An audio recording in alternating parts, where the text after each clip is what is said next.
Dive into 4 nightmares that are raw, twisted, and definitely not for the faint of heart. Here we go.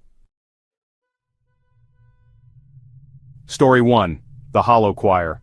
The old church on Maple Street had been abandoned since before anyone could remember. Its steeple leaned like a broken finger, and the stained glass windows were cracked, letting the wind whistle through like a dying breath.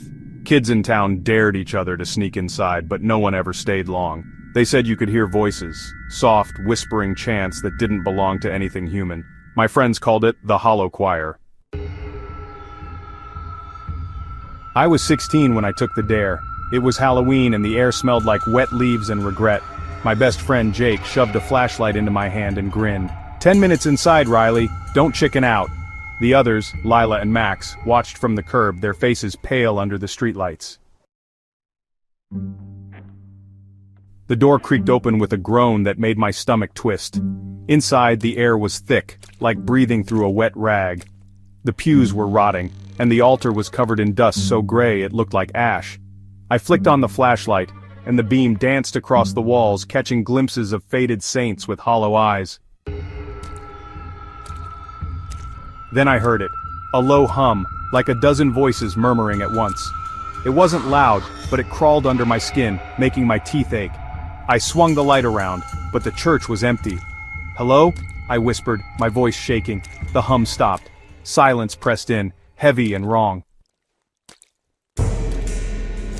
I should have left then, but the dare kept me rooted.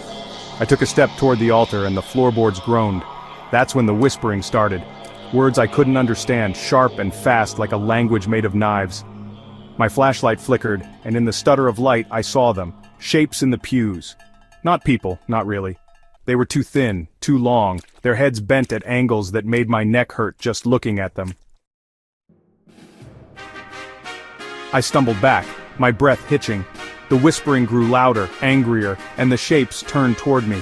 Their faces, if you could call them that, were just holes, black and endless, like someone had carved them out with a spoon. I ran for the door, but it slammed shut before I could reach it. The lock clicked and the air turned cold, so cold it burned. "Riley!" Jake's voice came from outside, muffled and far away. I pounded on the door screaming, but the wood didn't budge. Behind me the whispering became a chant, rhythmic and hungry. I turned, and they were closer now, gliding across the floor without legs, their